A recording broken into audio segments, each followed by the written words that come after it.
well, making the fifth and hopefully the last, I think it's going to be the last video about time travel with respect to the theory.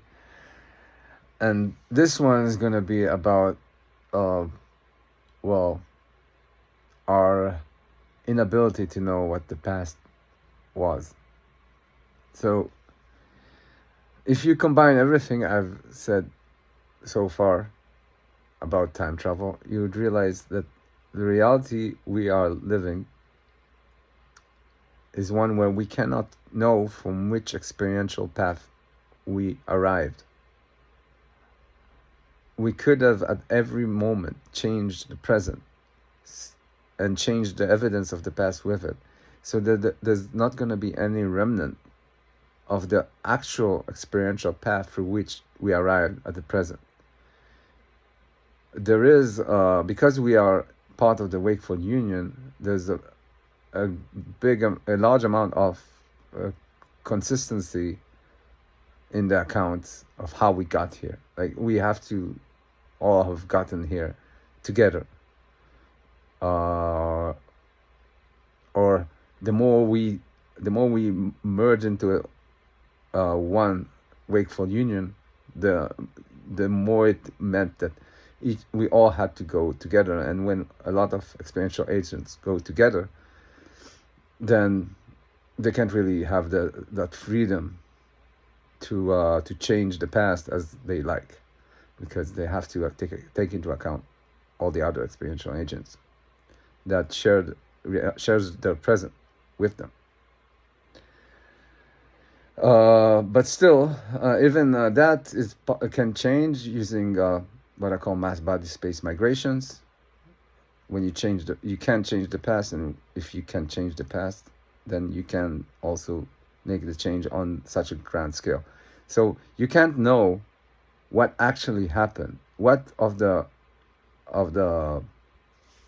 causal trails, the possible causal trails that could have led, or not just causal trail, experiential trails that led to the present are the real path. It's not that all of them have been taken. Like, it's possible that some of them have been taken. Some could be loops and stuff like that, that have gone through different experiential trails, different experiential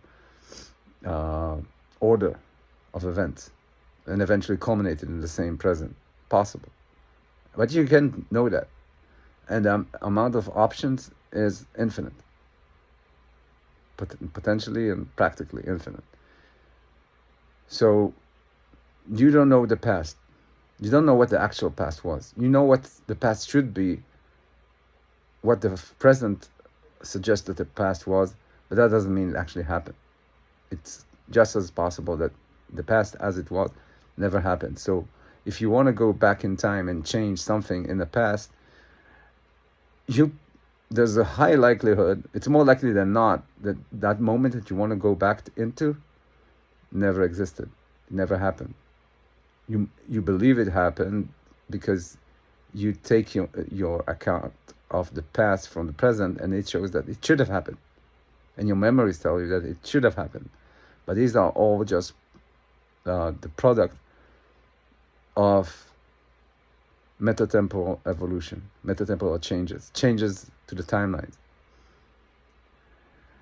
So, going back to the idea, do you want to relive the past again? Who told you this is again? It could just as well be the first time.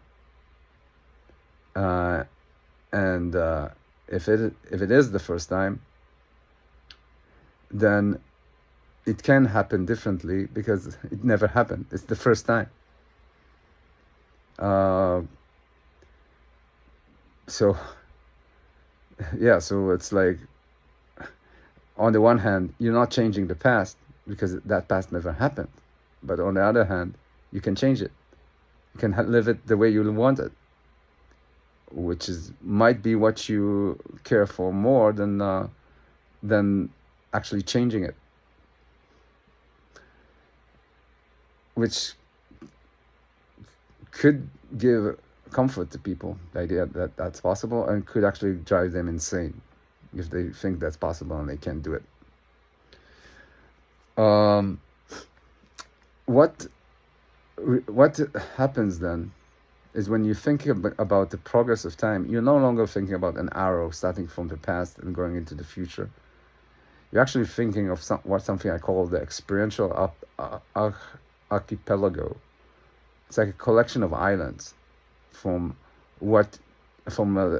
configurations that experience could have taken, and configuration that it couldn't, until the edge of the island where it couldn't take that choice anymore, and something like that. It's like there's no one way that reality could happen. It could happen in any manner of ways, and you can't decide which is which. And this is actually an important distinction between this theory and a very similar theory, that of Alfred North Whitehead. According to Whitehead, he assumed that he assumed almost the same ideas as mine. It's really hard to imagine how we both conceived the same ideas and got to completely different conclusions. I mean, it's not impossible. I know why. I'll make a video about that soon. But his assumption is that the experience of the moment is a combination of all the moments in the past and has to be subservient basically to the past. The theory says no. Yes, it is a combination of the impression of what the past could have been, but that past didn't have existed ever. So when you take all that in, what do you understand about time travel? It's complex.